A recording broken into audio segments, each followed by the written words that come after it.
All right, y'all. Welcome in to Coffee and Conversation with your boy Joe Lockett. How y'all doing? It is another Wednesday. Y'all know I got another fantastic guest that we're going to be telling her story. When I say tell her story, I'm going to learn some stuff about it. Been knowing her for a long time. Y'all know who it is. Y'all seen it on social media. Make sure y'all follow us on social media. It's Mimi Leonard. She's the owner, philanthropist of Frozen Rooster. I'm going to get to her in a minute. Y'all hold tight. I want to talk to y'all for a second. This week has been really busy for me. And I want to talk to a lot of people that are in their 40s and their 50s out there, right? What are we doing for the next stage of our life? What are we doing for the legacies that we're living in our life right now? And I've sat back now and I have two beautiful daughters. And I've really sat back and thought about what do I want that to look like? And also, what the hell I want my retirement to look like? When I retire, do I just want to get up and go to the mailbox and go to the store and watch TV? And I started thinking, like, what are other people doing for their retirement? Because what I see a lot in retirement, y'all tell me if I'm wrong now. Drop in the comments. Do y'all see the same thing that I see? That a lot of people that when they retire, that they are not doing much. There's nothing for them to do. And I'm thinking now in myself, I'm like, man, when I retire in the next couple of years, I want to be able to do things. So does that mean I need to live in a different country? Do I need to get me another Airbnb and live somewhere else? Because I don't want to sit on my back porch and look at what I'm looking at right now. That's something I got to do. I don't for the rest of my life.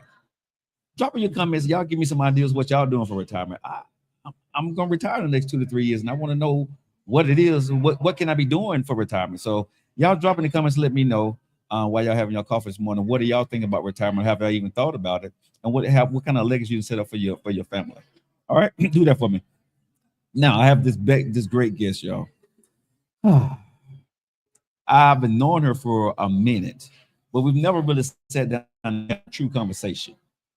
We do events together. She is a great connector, a great networker, but we've never sat down, and I don't know a lot about her past. I don't know a lot about how she got to where she is, to be a philanthropist, to be a franchise owner, to all the things she's ever done. But as I was going through her social media, y'all have to go to Frozen Rooster. Yes, that's right. Frozen Rooster. We're going to tell you what that is in a minute. But go down like Frozen Rooster and scroll on down the page. And I was doing my homework on her, right? Guess what the hell I saw? Her business is in Country Wayne skits. Yes. She got influencers in social media influencers that's actually putting her food into their skits. Yeah, you know that Country Wayne. Yeah, she's in a couple of their skits right now. Without any further ado, y'all, I want y'all to get y'all coffee, clink y'all cups together, because this woman, she's an entrepreneur, she's a philanthropist, she's a friend, she's a mother, she's a daughter. She is one of the women that are making changes, not only here in Birmingham, Alabama. She's doing it in Atlanta, and she's planning to do in a lot of other places. The one and only, the phenomenal, the beautiful, the talented Miss Mimi Leonard. Welcome to the Coffees and Conversations, baby. Thank you for having me. That was an awesome introduction. It's a little pressure. Pressure? Yeah, you taking pressure? How you doing? Well, here's my good. coffee. Thank you so much, man. I appreciate you. All right. Thank you. You know, this is my coffee. It was called a butterscotch, salted butterscotch. Oh, okay. I like butterscotch. I did a caramel macchiato, but it was very good. Very You good. like them? You like them here? Yes, very good. How you been doing, Mimi? I'm doing really well. I'm just so happy to be here. I kind of took some time off, which I don't do often. So You know, to for a get good you day. to get you to sit down for 5 minutes is tough. Because I mean, we sometimes we go out to your spot out there on 280, right? And you be like, okay, you come out there, you be busy, like, okay, you just sit down and sit down. You know, you're fine. Sit there with your friends, right? Right. And you be like, your phone be ringing. You be like, all right, now I gotta go. Right. So how have you been? Everything has been good for you so far? No complaints. You know, I think just like everybody else with the climate and just the way the economy is, and just it hadn't been easy, but I mean it's better. So Okay. I'm thankful for that. So here's the thing, y'all. I want to talk to you, Mimi, because I don't know your story. Okay. I see the success. I see the chain around your neck with Frozen Rooster on it, right? We see you on all these. I see your truck at all the big locations. You have a food truck also. But before you became successful, a business owner, how did this story start for a young lady? And where are you from? Because I really don't even know where you actually from. I'm originally from a place called Lizella, Georgia. So very very small. It's a suburb of Macon, Georgia. Okay, so you're actually from Georgia. An hour south of Atlanta. Okay. And so I grew up in a entrepreneur family. My parents owned a liquor store. And then after the liquor store closed, they had a convenience store. So I kind of grew up in the entrepreneur, lifestyle. Okay. I can honestly say I've tried different things, actually a lot of things, and nothing really stuck like this. But one of the reasons why I do feel like this was my calling, because my grandfather. I'm not gonna let you. You don't gotta jump that far. Okay. No. We're gonna go back. Okay. We gonna go back to school. Okay. I want to go back to when you was in school in Georgia. Were you a great kid? Was you a great student? I was a C student mostly. Okay. So what did you do? I was okay. I'm not gonna say You're a C student. You saw your way through. You see your way through school. Well, I did have whole scholarships. I had 3.0, but I would say CB. But I never was one like. It's like, I passed, I'm good. Go to the. I never really applied myself, but right. I think, well-rounded because I did play sports. I was in a band. I played instruments, and so I was involved in different clubs and that sort of thing. But I can't say that I was, an overachiever when it comes to. And in school, what did you think you wanted to be when you was a little girl? I always wanted to be a lawyer. Always wanted to be a lawyer. I think you would have been a damn good lawyer. I'm an equivalent to a jailhouse lawyer, but that's a whole nother story. Like, for real. Right. But I am the equivalent, Right. That's what I always wanted to do. And that's something I preach to my son right now that's in college, because I kind of let other people kind of talk me out of it because it was hard, too much school, too much reading. And I just kind of. You let people talk you out of it? I did. I was young and impressionable at some point. Not too impressionable, but I did let them take me on my square for a minute. But everything happens for a reason, right? Right. So did you get off your square in high school, college? Did you enter college trying to be a lawyer, or how did that go? When I first went, I wanted to be an attorney. That was like my childhood, what I always wanted to do. Okay. And then once I was looking at, just listening to everybody else, and I was like, okay, I'm doing early childhood education. Okay. Which I do love kids and working with kids. You do. But I don't know. I decided I didn't want to do that. And so I just changed my major to business. I've always been interested in business. Like I said, I grew up in that family of entrepreneurs. So that's just kind of how everything. So let me ask you this question then. So you said people talk you off. Who were the people who talked you off the square? Was it friends, family? Not family, mostly friends. My family's very small. Okay. And I'm not going to really say talking me out of it. It's just that, people just like, it's so hard, and you kind of listen to that stuff. And it's, I wish I would have, I never really even tried. It's just like I didn't go and, my major was always, it was never like law or English or whatever, political science. Right. It was just, I just got scared of it. And so, but that's the only last time. Wait a minute. Let me point that out to y'all. Yeah. Okay. Yeah. So what college did you go to? So I went to 3 schools. I started off at Valdosta State. And I went to Fort Valley State. Okay. And then I finished Wesleyan College. Okay. In Macon, where I'm from. Okay. It's the oldest girls' school. And it took me probably 7 years to finish school. So I wasn't like a 4-year. So were you partying? No, I wasn't partying. I was working. Like I was working. So that's you had to take time off and then come back. It was not really time off, just part time. Okay. So it just took forever. But I was also, taking care of myself and all of that. But you were determined to get that degree though, because some people stop. Yeah, okay. I was determined to get it. And did you pay for it yourself, or you had to get scholarships? I had like I mentioned, I had Hope Scholarship. But that's only so much. Like for 7 years, it's gonna run out. So I had to do some loans. Right. And just kind of like a combination of everything. Okay. So when you was in college, what happened? You said, okay, I'm gonna get my degree. So what kind of degree do you have right now? So I have a BS in business administration. Okay. So you got your degree, and when you was getting ready to graduate, you told yourself what, and then what happened? When I graduated, my youngest son was a newborn. He was in my arms, like in my graduation pictures. I just had him. And so I really wasn't sure exactly what I wanted to do. I'd always worked in like a retail space in leadership roles. And so that's kind of what I was doing, which I really didn't need my degree for, but it helped. Okay. And so that's pretty much what I did. Like I said, I've had a couple of businesses along the way, but nothing that really stuck. Did you open up in the business while you was in college? No. So you worked. So what kind of work did you do while you was in college? I was a supervisor at the dealer's distribution. So, I was probably like... You were supervising college? So you're making pretty good money. Oh, yes. To be 18, yes. Yeah. So how did you get that job? I started at the bottom. I started at the bottom and got promoted. And I did that for a while. Okay. And I did that most of the time. Because most people would get that supervisor position and retire from there. Well, I was homesick. And so I didn't have the best time at Valdosta, so I transferred to Fort Valley State. Okay. And so I was closer to my family. I was about 30 minutes away.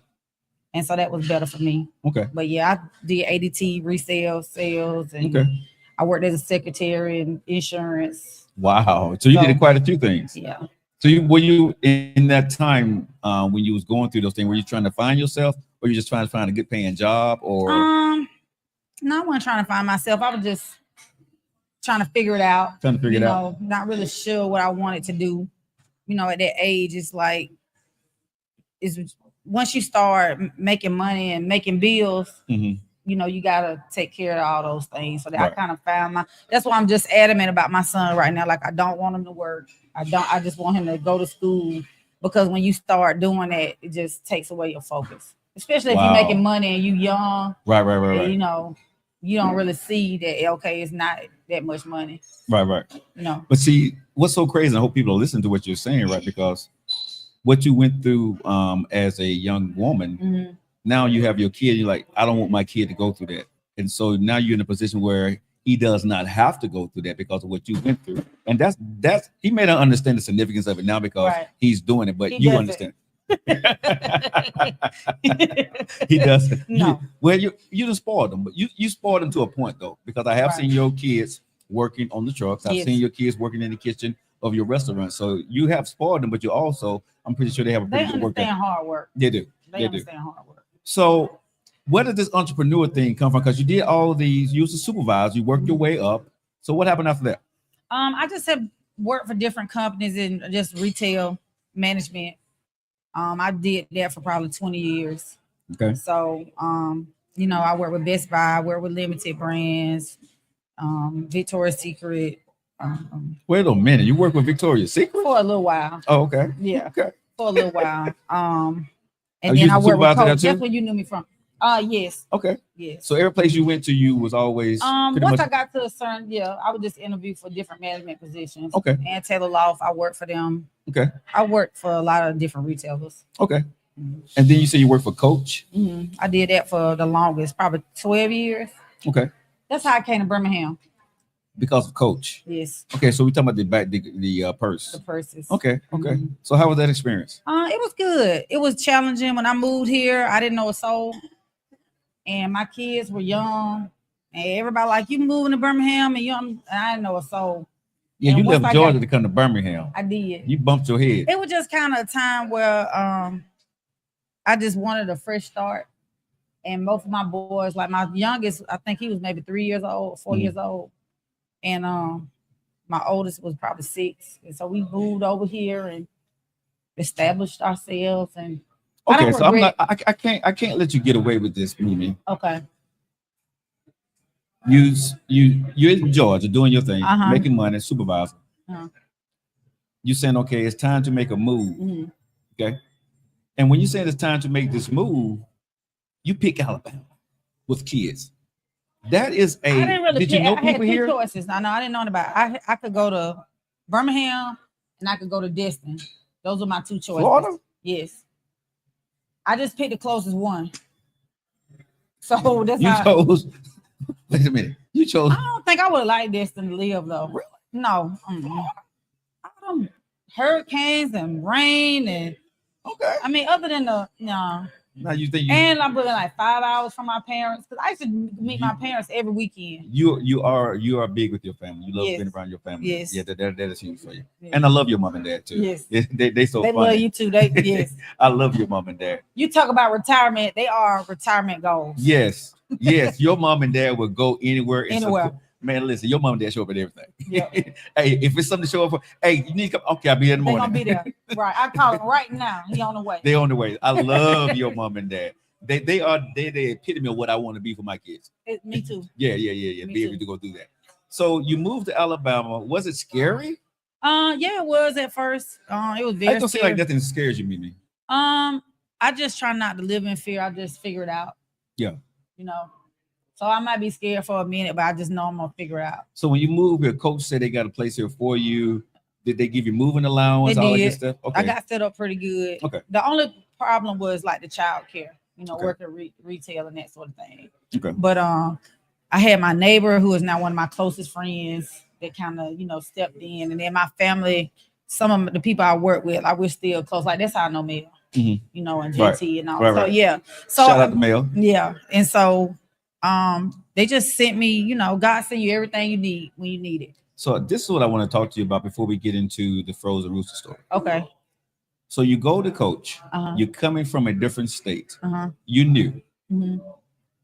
You go into a new store. Mm-hmm. A lot of women, y'all listen to this. Y'all know what I'm talking about. I already know where you going with this. You need to ask somebody. I already know where you going with this. Hey, it's called for the conversation, baby. Yeah. Let's talk. Okay, let's get it. So, how was it when you got there? Because the last manager done left, and I'm quite sure when they want you there, you got to get the sales. You got to, get to a certain amount each and every month, right? The culture.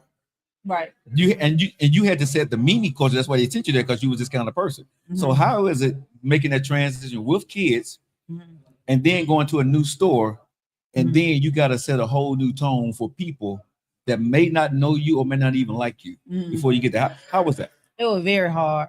I mean, my kids stayed in Georgia for a month with my parents. Okay. So that was that was good. I was able to come and go and basically live at the store. And nobody really liked me. We had a lot of turnover. Why they didn't like you, Mimi? Because I just, I really came in there with a chip on my shoulder. I really had something to prove. The person that gave me the opportunity, my district manager, told me that he wanted to know that I was there on day one. So I just had that in my, you know what I mean? He said he didn't want to be able to look at the reports and know that I'm there. And so I just always had that in the back of my mind. And I had worked for them for so long without an opportunity. So he kind of, rolled the dice with me. And so I didn't want to let him down. And I used to go toe to toe with a lot of them. Even, me and Mel, we used to go toe to toe. And, the good thing about it, I'm not really a scary person. I just kind of, the way I look and the way I am are two different. So it was people that was back there trying to play Tupac and walk by me, say, no, I'm just like, let me have a conversation. That sort of thing. Wait a minute, play Tupac. Adrian, yeah, you probably don't mail her, but I mean, we friends now. I always met her. Yes, I did. But yeah, I think once they realized that I was right and I knew what I was doing, then I kind of got a little respect. But at first, it's hard going into anything new. So how do you set culture, right? Because, I'm sure coach has a culture that you have to set. So how did you go in and try to set that type of culture? I just led by example, number one. Okay. So I always didn't ask them to do things that I wouldn't do. When it came to, service and that sort of thing, I always try to lead by example. I think that's number one. And I always try to, get to know people, what they like, what they don't like, what they, what turns them on and off, what motivates them. Because I feel like when you're leading people, everybody is different. Right. It's not just like a one. You got to kind of tailor your communication or your leadership style. And so that's pretty much what I did. Okay. So was that tough for you? Because when you go to a place that nobody likes, you got to go home and then be a mom. And the reason why I'm going through this story, because there are people, the women that goes through these type of things, right? So did that affect you? It did. Okay. I think I just, I didn't really think about it until, hindsight.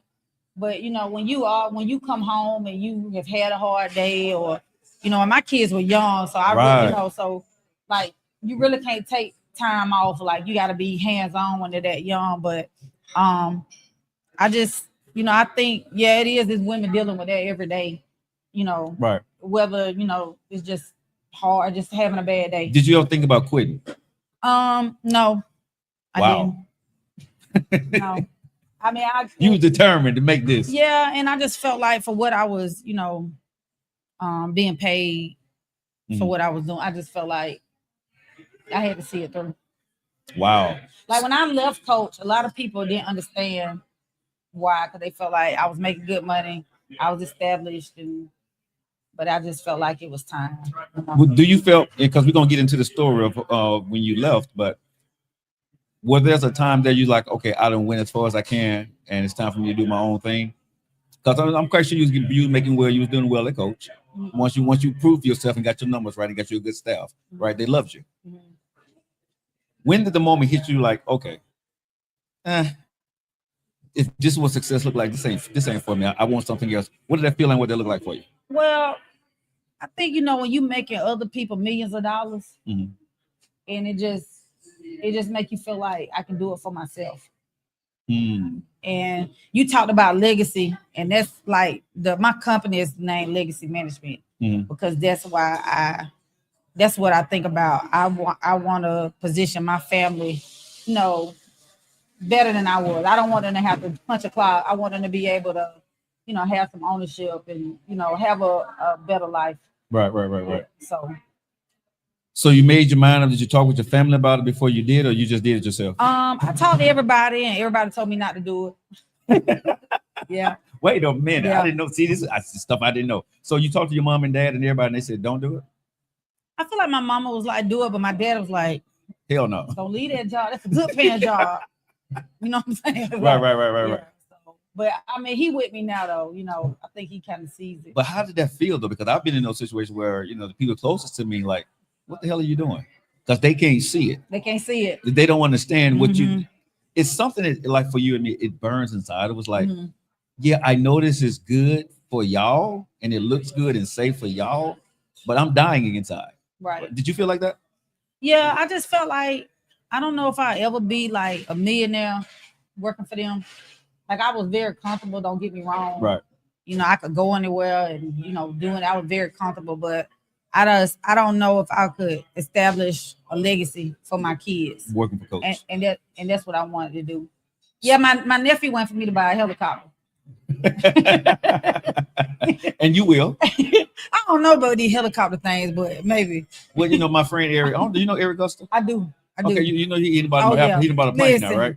Yes. Okay. If I get even close to his level, I'll be good. But yeah, he is definitely somebody that's doing that thing. I've been trying to get Eric. If you're listening, I'd love for you to come on the podcast, sir. Yeah, he ought to do that. Yeah, I talked to him. Listen, he's busy, but Eric, come on, man. I need you on our podcast.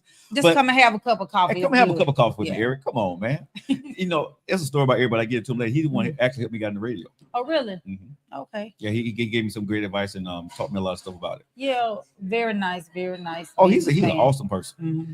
So you was that Coach. You said you wanted to do your own thing. Mm-hmm. Now, for women get ready to make this huge leap from a great paying job, I know you already had something in mind, what you was going to do and how you was going to do it. So what was the grand plan? Really, I didn't. Like, I never had a dream of owning a restaurant or I just didn't. The mall that I was in, I used to try to get my son to sell ice cream in the summer. So the mall manager just approached me. It was like, you want to put your ice cream in here? And so I'm like, sure. So I went and looked at it. I'm like, oh, we got fryers. Like, can we do chicken wings? And so she's like, yeah. Wait a minute. This is how Frozen Rooster got started? Yeah, literally. Hold on. Frozen Rooster really was an ice cream thing in the beginning? Well, supposed to be. And then when I saw it had fryers, we was like, everything was there. Right. And that's why I felt like it was really meant to be. Right. Because it was like everything was just being laid out. And she kind of sought me out because she remembered I was trying to do ice cream in the mall because the mall didn't have ice cream. Right. And remember, I've been in this mall since 2012. Right. So I have a really good relationship with them. And if it wasn't for her, I probably wouldn't even have a Frozen Rooster. So the Frozen Rooster that we know was actually started out as an ice cream place. Mm-hmm. That's why I was, because I was like, that's how it's like chicken and ice cream. But yeah, that's how I was born. Because I was always like, where the hell did she get this name for Frozen Rooster from? My kids named it. Really? And it was so different and unique. Yeah. And in the fact that it came from them, I'm like, we're gonna go with that. True story. So you left a great paying job Mhm. to sell ice cream. Mhm.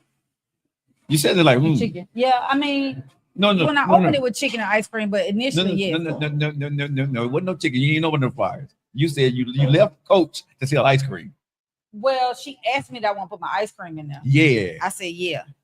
I went and looked at the spot. It had everything in there. Yeah. The fryers, the grill, the walk-ins, you know. But you got in, but the premise was, yes. I'm going to think about. I didn't know. I just knew when I Yeah. turned 40. I had been saying when I turned 40, I was not going to be punching the clock. I didn't know what I was going to be doing. You know, of course, I had money saved. Yeah. You know, but still, yeah. But that's a great point, though. So you said when you turn 40, Mhm. I'm not going to be doing this anymore. Mhm. I want to do, and I think that's a thing when people listen to this story. We need to, you set a deadline for yourself. I did. And you stuck to it. Mm-hmm. And the thing what Steve Harvey always talks about, you jumped. I did. Yes, big leap of faith. And yes. you had, but did you have any experience in selling ice cream? No, but I mean. You mean what? I that's all I've done is sales. Right. So. But how would you gonna get the ice cream? Where you gonna get the ice cream from? I didn't really know. Like we just kind of had a strategy team of like my close friends, really me, my sister JT, and you know Brian, and we just came up with everything. Wow. Yep. And so you said, okay, I see this place in the mall. And what made the mall a key place for your location, real estate wise? Well, like I said, the mall manager approached me. We've had a relationship. That's why I feel like relationships are so important. I've never really applied for a job. Even that job I had, somebody called at Coach like, hey, my old manager called me, was like, do you want to go? Like I've never really applied. Everything has always been off of a referral, or so that's why I feel like it's so important to have, you know, good relationships. So when you was getting ready to go do your ice cream parlor that turned into frozen rooster because they had fryers in the back, did you lose friends? Yes, I did. Yeah. Not close friends, but I did lose some people. But my circle very small. Yeah. But I don't feel like you lose people until they think you're successful. Mm-hmm. You know, right. Everybody want to be there in the beginning to be nosy and see what's going on. Right. But once you start to elevate, people do drop off, and everybody can't go. So let me ask you this question: when you get ready to open up your business, did you get loans? Because people like well, she got lucky. So no, did you get loans? I did get a small loan. Okay. For about I think it was 40,000. 40,000. Okay. So was it because of your credit, or how did that work out for you? I just feel like I just been so blessed, just being connected with the right people. Right. Somebody that I've known from before, I just called and asked. And they, I basically had a performer and a business plan, and I got the loan off of that. Say that one more time. Performer and a business plan. Yeah. Because a lot of people think, hey, because you got a cute face and you know somebody gonna get in. No. Right. Yeah, you have to have your documents and everything in order, and obviously, your credit. When you don't have any sales or you starting from zero. And here's the other part, and that's why I love listening to people's story, because when you got to your frozen rooster, you had the experience of what a bottom line looked like. You knew how to actually run a business, right? And the reason why I was so I wanted to hear the story about the culture. You knew how to build a culture, right? You knew what it took, what good staff looks like. So when you went into business for yourself, you was already prepared from the business you did in college to all the places you done worked from. You done stole all the information because now you know what all this back office look like and what's good and what work and what don't work. And I run it the same way. It's ran just like a retail store.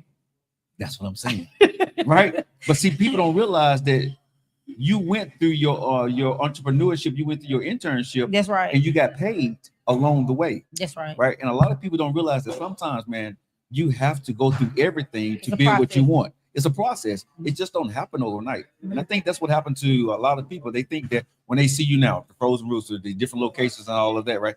It should happen overnight. And it didn't. No, absolutely not. There's like I said, there's a story behind Mimi Leonard and Frozen Rooster. The Mimi Leonard you see today is different. Go ahead. I was gonna say in the different locations. I mean, I'm very thankful for those, but people just always got a picture of what's like. Even with you, I'm sure, like they thank you or whatever it may be, and sometimes it's not. I'm not saying it's a bad thing because I'm definitely thankful, but it's not easy. Having those locations, and especially different owners in different locations. Because you open up with one ice cream shop and turn into, I'm gonna give you a hard time about that. I'm telling you. So you open it up with the one frozen resort right here that's out here in Lee's. It's in the outlet shop out there.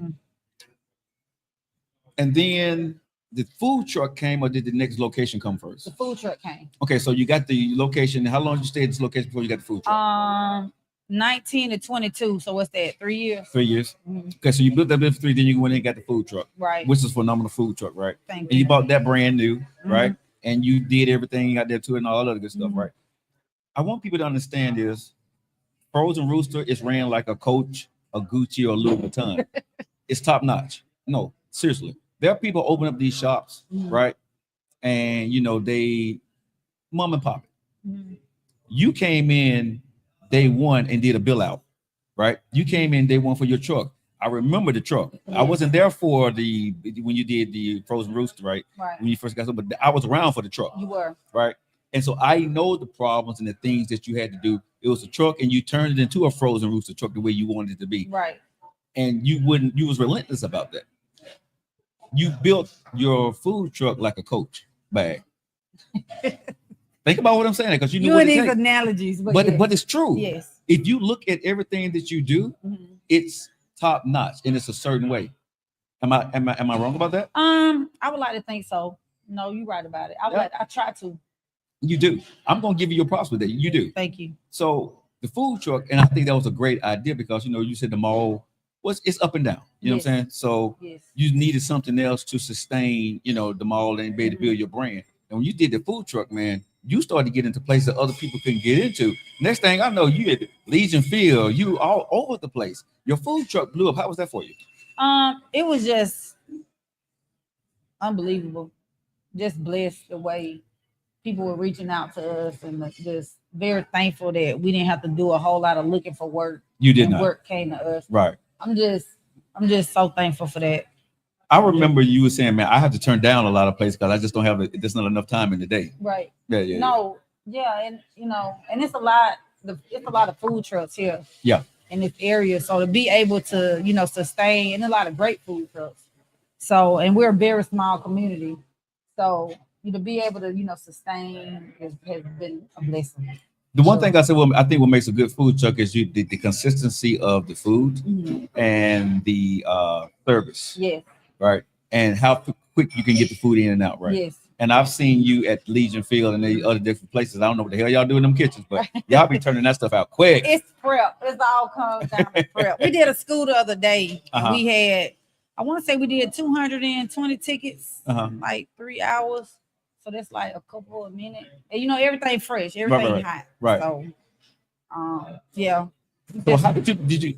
Are you a cook by design? Not really. I mean, if I cook something, it's probably gonna be good, but just because I'm good at everything I do. Otherwise I don't do it. Okay. But no, I mean, my father, I was saying, my grandfather had a restaurant. Okay. So when I was young, I kind of grew up there. My parents cooked every day. Like we didn't eat out. Right. And so it wasn't my passion, but it's not, I don't mind doing it. Because I know when you're cooking chicken and stuff, you had to learn how to do the prep, how many minutes to drop the chicken for, and all that stuff. Did you come up with that system yourself, or was it a system that you? Well, I'm gonna be honest. Like I said, God sent you all the right people. Right. When I opened this store, he had sent me Daryl, and he pretty much had, he ran a hospital at St. Vincent's, and he had experience. And he pretty much trained me. So I told him, I know this. I mean, I literally said to him, like, this is my business, but I'm going to listen to you, because he was the expert. And everything he said, like, it was law. But see, that's big, though. You owned everything, but you was big enough and understood that So he do that every day. That's just what he did. and he had his own. And the fact that I really feel like he was just God sent. Because it wasn't something that he really needed. Right. Then we found out, our kids went to school together. Like everything just aligns, So where did all the different flavors come from for the different flavors of chicken? We've been adding flavors, just basically just what we like, and then also, customer requests. Right. So I feel like that list keeps growing and growing. So right. hopefully to be at a standstill for right now, but we probably got about 15 flavors. So you was in Birmingham at the mall. Mm-hmm. You did the food truck. Yep. Okay, Mimi. Why you decided you live here, right? You decided to franchise. I got it. But then you decided to franchise in a whole nother state where you was from, but still another state. That's very tough to do. Yes. So what was that decision about? It was family friends, so someone that I knew, and I trusted at the time, and I just felt like it just all aligned, So, I know this probably not the best, but that's how it happened. But no, that's it's literally right. 20 minutes from my parents' house, so somebody could actually kind of watch over. Yeah, and the area that location in is probably the busiest intersection in Henry County. Okay. Henry County, I used to work in Henry County before I came, and this was at one point the fastest growing county in Georgia. So everything just kind of made sense. Yeah. Right. So let me ask you this question: is it easy to franchise? No, absolutely not. You said that quick. Absolutely not. You said that quickly. Yes. So, but I think I didn't have all the right people. Okay. On my team. And so that's kind of what I've been working on behind the scenes. Is just really, when I say the right team, I mean not really like the right, lawyers and accountants and all. So you did franchise like you do everything. You seen it, it felt right, and you did it. I had a lawyer, and we did paperwork and that sort of thing, but I just I didn't listen to everything he told me. So you paid for the advice, so you didn't listen. Yeah. You trusted instead of listen. Yeah. I say trust instead of verify. So it happens though. It's about listen. And then what they call it? Yeah, they call it about listen. Yeah. So franchising. Are you like McDonald's now? So can people buy into your franchise now? Yes. Okay. The only thing is I kind of took a break. Okay. I am in the process of rolling out something big. Okay. I'll be back to talk about that. Okay. But no, I'm just really just tying up all my loose ends, cleaning everything up, and just making sure everything is right. So when I do enter that space again, I'll be a lot more prepared, because I was a very reactive on that. And one thing that I didn't consider is and you got to think about this, like this is your business. If you say you're gonna go do it, you're gonna franchise, or like they're not gonna do. People don't. Not gonna say everybody, but it's hard to find people that's gonna do things just like you, and don't take shortcuts.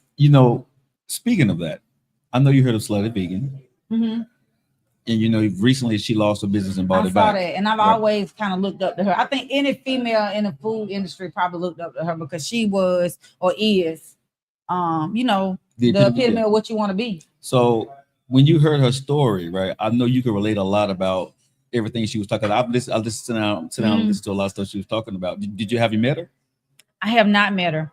Okay. I have not met her, and I was invited to go to an event just recently where she was speaking, but I had a conflict. But no, I haven't met her, but I followed her for a long time, and everything that she said, it really resonated with me. And I love to get her on the show too. You should. I know someone who knows her, but I would love to get her on the show because, she came out and she said that she had to sell her business. And then she came back out and said, I just bought my business back. And then she went to the story and explained about how everything going. And basically she said something similar to what you said. She trusted. Yes. She got the opportunities. She rolled with it. And things didn't pan out the way she wanted to. And she stepped away. And then she stepped away for a second. I think she was having kids. Right. She had a kid. And then when she came back. She stepped away because she thought she could, though. Yeah. Yeah. So that story, how did her story resonate with Frozen Rooster? I mean, it really touched me because, like I said, relate to everything that she said. Mhm. The only difference is I think she had investors Mhm. and I didn't have investors. And so, but that, but you need investors and you Yeah. need that to be able to grow into what she grew into. Yeah. And so,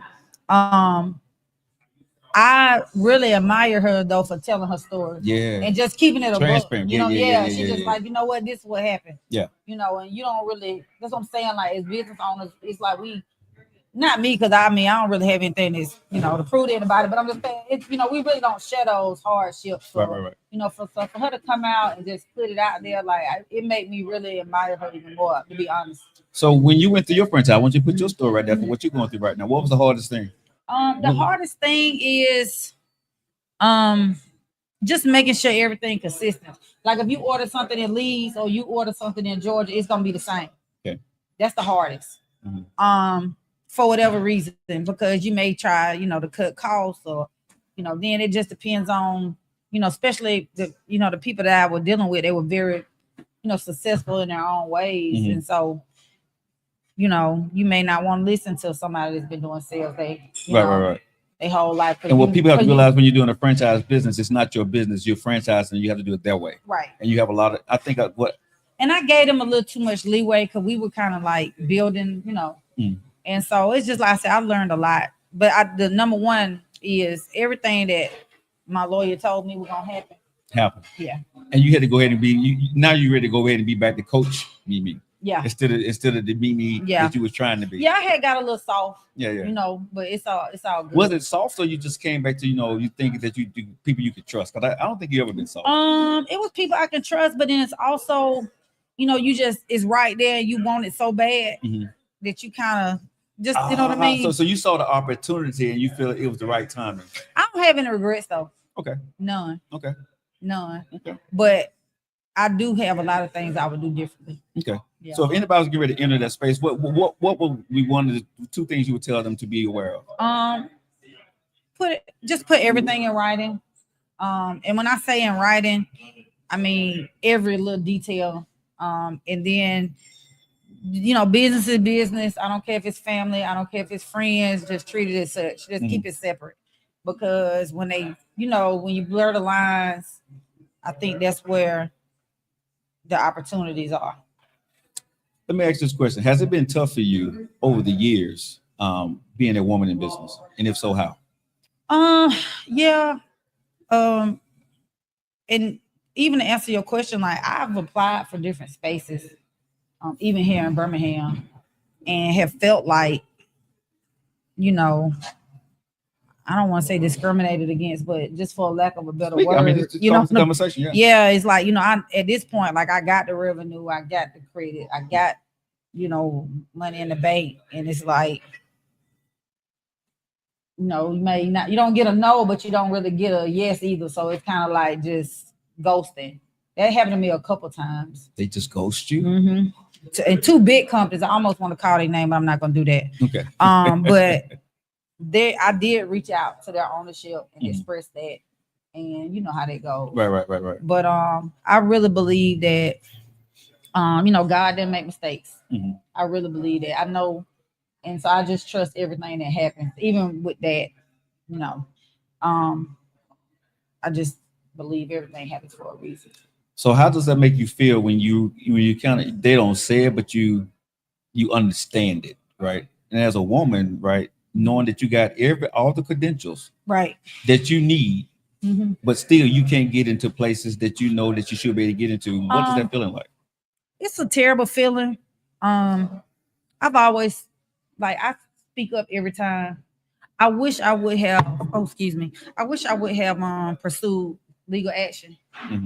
I didn't, but I wish I would have.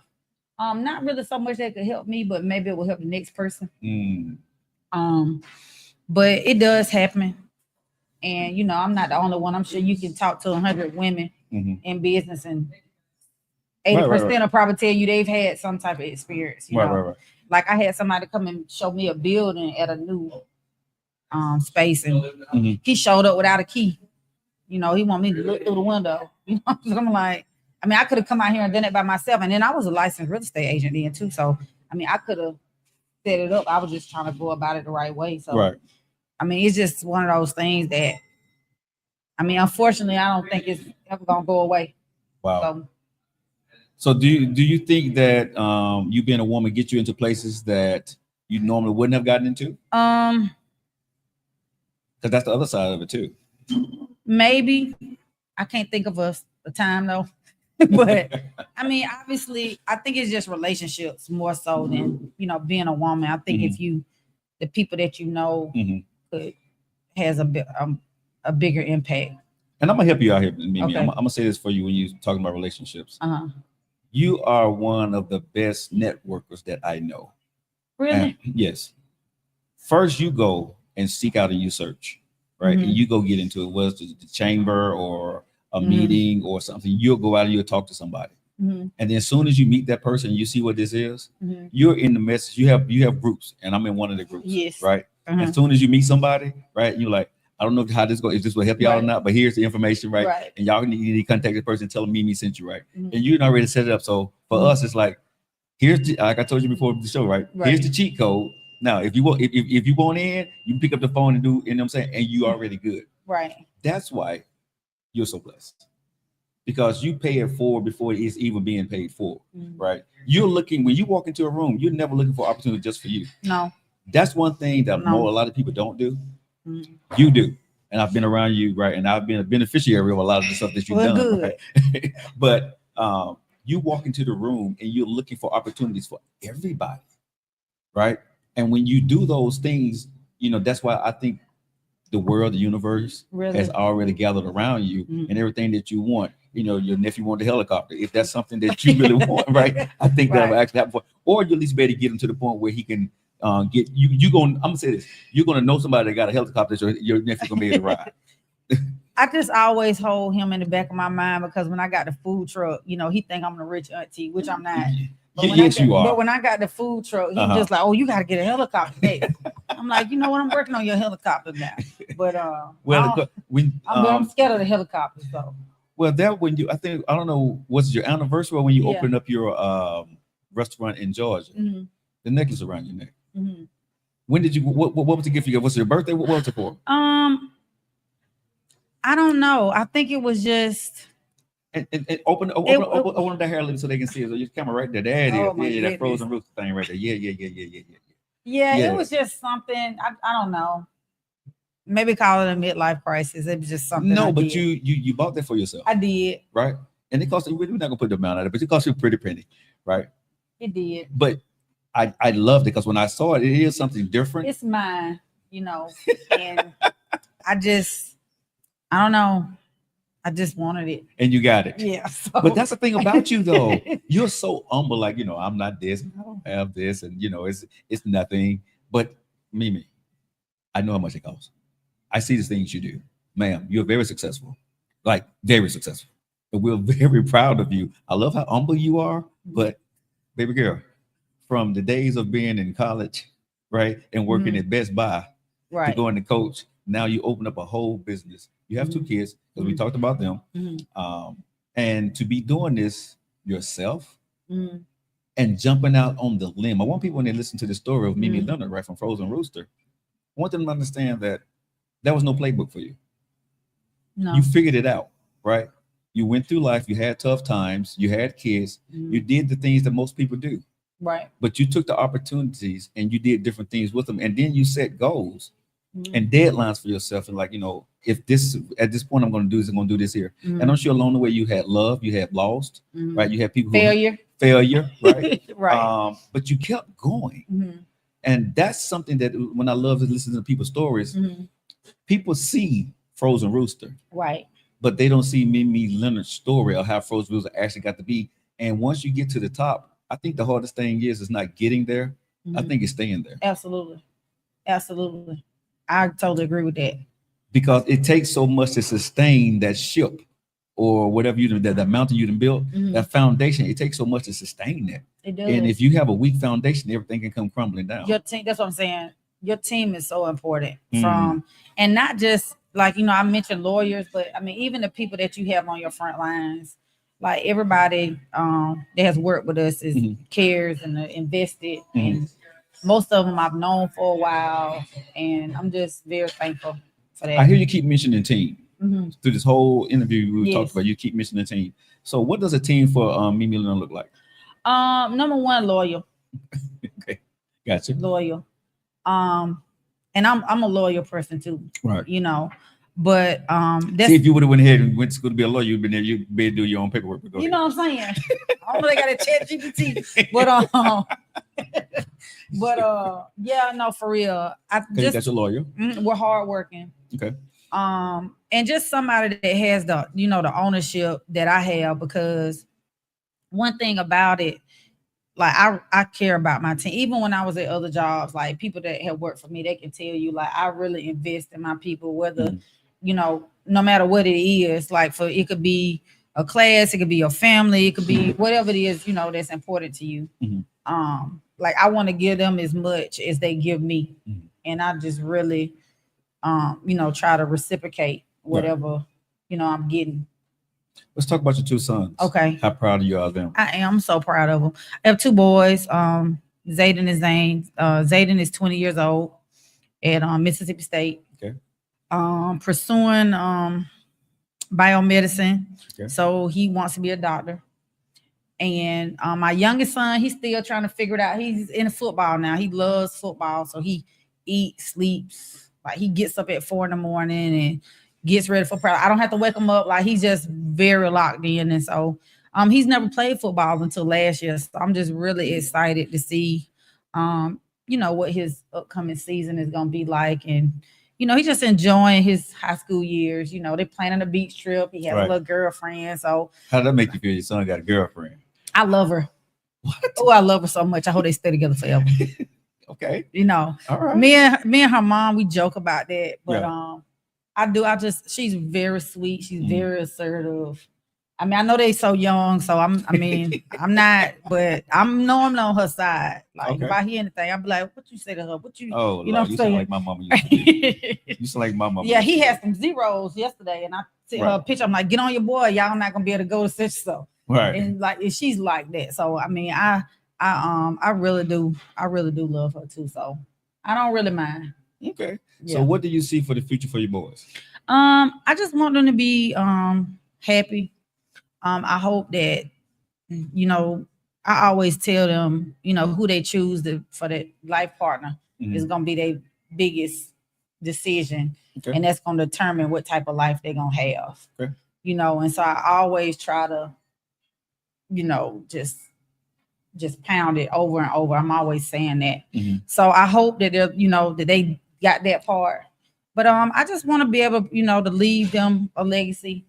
And I would like for them, even if my son is working as a doctor, I would like for them to, it could be my nieces and nephews, but I do want my business to be here after I'm dead and gone. Right. I want everybody to eat. And whether that's the people that's, starting with me, that has worked for me, like I really want to take everybody with me. I know my producer, this was my nephew, right? I know he's listening to this, and he's probably saying, I done heard all this before. Really? Is that what you tell him? I say it all the time. Yeah. He mean it too. Hang in there. I say that all the time. What I'm working to build is, it's not for me. I'm going to get the enjoyment out of it, but at the end of the day, we got to leave something behind where they don't have to do the borrowing, the going through the mistakes and stuff is already here. Right. You know what I'm saying? We teach you how to run it and pass that information down to I tell them all the time. Yeah, everything what not to do. Exactly. You got plenty of examples. Exactly. Right. Now, I've never asked you this. Okay. If you were to be in a relationship, right? Because I don't know your relationship status, I'm not going to ask you that here. But would you listen to a man? Because it seems like you would have a hard time listening. Yeah, I would. It just depends on the situation. Right. But no, I take everybody's input that's close to me. But I think men would be afraid to approach you due to the fact that you have, women in power in a position. I think men find it maybe sometimes I've been told intimidating. And sometimes women, I don't know if they need to relinquish control because that's their business, but where do a man, how if a man were to date you, like I said, I don't know dates, I'm not asking. But how do a man fit into your life? I feel like I don't have a problem, following somebody that can lead. Mhm. You know, I think most women that have businesses or empower, Mhm. I think they actually probably want that, but you just can't listen to any and everybody Right. that got an opinion. It would have to be, Yeah, kinda I'm like that too, though. When Yeah. it comes to me, because one woman asked me, if you was to get married again or talk with her, be have a woman in your life, would you listen to her own business? I said no. You would not listen to her. In the beginning, no. Okay. I mean, Unless it was someone like you. well, Because I say it depends on the background. the background, because again, you can have a great idea, Mhm. but I got to put the work in. And when I was married before, Mhm. ideas don't equate to actual success. Right. Right. Your idea in your head, I got to put the work in for what you just thought about. Right. So I got to try to figure out what all the moving pieces is of your idea. Right. And that don't work always in business. That's come I say I think it's tough for me or you, because I'm single, being in business, and would I want a woman to come into my business? No, I want you to come in and just love me, but don't try to come in and be a part of the business. Well, I think so at first, but I think Find your way if it's possible. But Yeah. I wouldn't expect a woman, if she was to get with me, to be a part of my business if she didn't want to at any point in time. Understand it, yes, but be a part of it, I wouldn't, because I'm a man. Would you want your husband or your I boyfriend would instant. Yeah. Yeah, get some of this. Yeah, I Wait a would. minute, what? Get some of I'm just saying, like, it's a lot. Yeah. And so I mean, I think if I brought, yeah, definitely. Mhm. Yeah, you be here and I be here, and you need to handle your I business. mean, Yeah. that allows you to be in more places at Right, one time. Get a lot more done. Is it tough? Being in the arena, like for me, being an entrepreneur? It's tough for me today. Mhm. It's tough for me to find. It's tough for me to want to find love for Mhm. me. I don't know what that be for you, because again, I don't want to know your relationship, but Well, you keep talk about it. So I mean, I have a special someone that Okay. So for me, It's always tough. not really, but he's very supportive. That's good. And basically whatever I need, like he'll make happen, or even if I gotta hear a little Right. complaining, Right. it he always comes through, and so Right. that's very important to me. I think that I think it's just relationships are just hard anyway. It's tough. Yeah, You know what I'm saying? Like no yeah. matter what you do, Yeah. I think it's just hard anyway. But I think when you have somebody, supportive, like you gotta kind of start there. And then you can probably like deal with some of the other stuff, but the support is Well, I ran into this here being an entrepreneur. I don't have time. yeah. I don't have that. That's why I won't date now, Mhm. because I don't have time for a relationship Mhm. that it requires that most women will require me to be there, right?